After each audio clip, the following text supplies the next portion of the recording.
out of your mind, girl. You're just sitting here telling me you just playing. Here is the moment Amber Wright knew she had been caught for her evil ways. In this video, we will also look at 3 other moments when evil students realize they've been caught. Let's start with the story. I'll read the story, and let's start with the other night. Well, me and him were already talking. Me and him. Seth. Okay, you and Seth.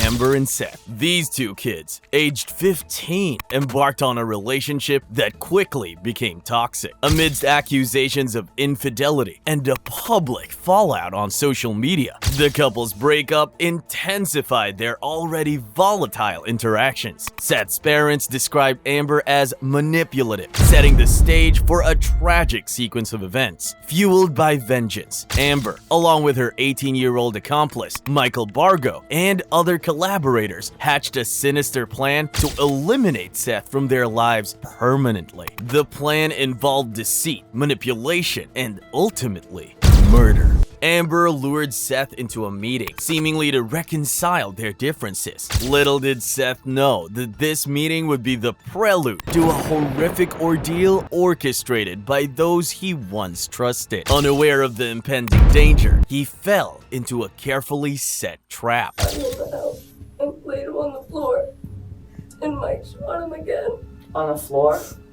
You saying anything? Amber's 16-year-old brother, Kyle, and friends Charlie Eli, 18, and Justin, 20, played active roles in the brutal attack that unfolded in the living room. A web of lies, including false accusations of abuse against Seth, masked the cold-blooded intent behind their actions. The assault quickly escalated, leading to Seth's murder. Michael Bargo, armed with a gun, callously shot Seth multiple times. The perpetrators then wickedly disposed of Seth's body, attempting to erase any trace of their gruesome crime. The crime scene was meticulously cleaned, leaving only the overpowering stench of bleach behind. Amber initially spun a web of deceit, concocting a false narrative to escape guilt. However, her brother Kyle had confessed to the crime in an adjacent room, unaware that his confession was captured on camera. Faced with undeniable evidence, Amber was cornered into revealing the truth. The investigation led to the arrest and subsequent trials of the perpetrators. Michael Bargo received a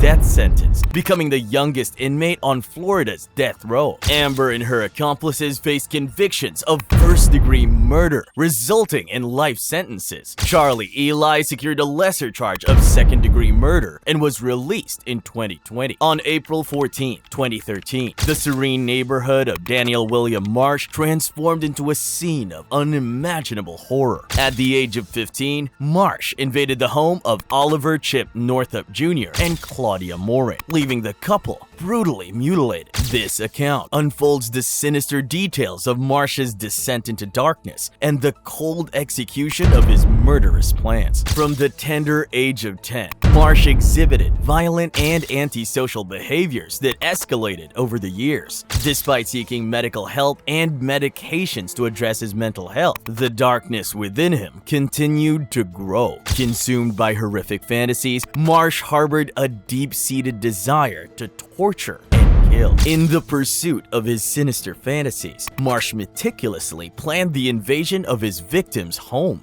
Donned in a black outfit with a mask, he took precautions to conceal his identity, taping the soles of his shoes and wearing gloves to avoid leaving any trace. Armed with a buck knife, Marsh embarked on a night that would forever haunt the quiet neighborhood. Between 2 and 3 a.m. on April 14th, Marsh located an entry point into the Northup Morin residence. Entering the master bedroom, he watched the unsuspecting couple sleep for 10 minutes before launching a violent attack. Morin's screams pierced the night as Marsh mercilessly stabbed both victims. He continued his gruesome assault, dismembering their bodies and inflicting a staggering 128 stab wounds. Marsh's sadistic tendencies knew no bounds. In a twisted display of his disturbed mind, he disemboweled his victims and inserted objects into their remains: a cell phone in Morin's abdomen and a glass cup in Northup's. The crime scene revealed the extent of his brutality, with Morin suffering 67 stab wounds, and Northup enduring 61. Despite Marsh's careful planning to avoid detection, his audacity led him to boast about the murders to his friends and even display the blood-stained knife. Alarmed, his friends reported him to school authorities, setting off a chain of events that would expose Marsh's heinous acts. In September 2014, at the age of 17,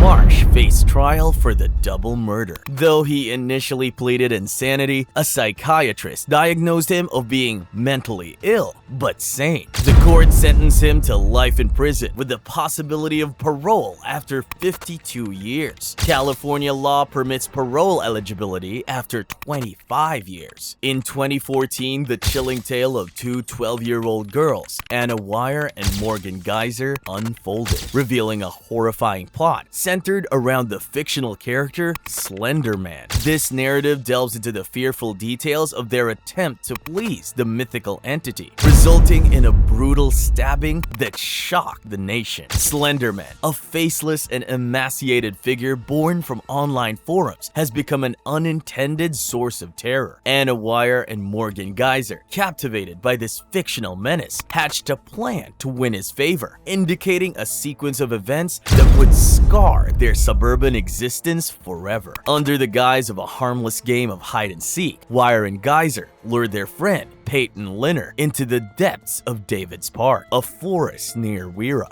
There, they callously stabbed her 19 times, driven by a misguided belief that appeasing Slender Man required this gruesome act. Elner miraculously survived, enduring 19 stab wounds, including 2 to vital organs. Despite the severity of her injuries, Peyton Elner summoned unimaginable strength, dragging herself to a nearby road where a passing cyclist discovered her. The subsequent 911 call initiated a race against time to save her life. Meanwhile, Wire and Geyser, carrying the bloodstained knife, were found hours later near a furniture store, seemingly undeterred by the gravity of their actions. In the aftermath, interrogations revealed Wire and Geyser's unsettling conviction that their horrific assault was a tribute to Slender Man. Morgan Geyser, displaying an alarming lack of remorse, believed in Slender Mansion, located 200 miles away in Nicollet National Forest. The legal repercussions for Wire and Geyser were severe, with charges of attempted first-degree homicide looming over them. In 2015, the defense's assertion of a kill-or-be-killed mentality was swiftly dismissed. Geyser, in 2023, attempted conditional release, only to retract the request in August. Anna Wire, initially pleading not guilty because of mental defect in 2016, later changed her plea to guilty for attempted second-degree homicide due to mental illness. In an unexpected turn of events, a judge declared Anna Wire not a danger in 2021, granting her conditional freedom after spending time at Winnebago Mental Health Institute. By September 2023, the GPS shackles were removed, signaling a new phase for Wire. The question remains, is this the dawn of a redemption story, or does it portend an uncertain future? We've come to the end of this mouth-gaping series. Stay tuned for more thrilling updates to keep you on the edge of your seat.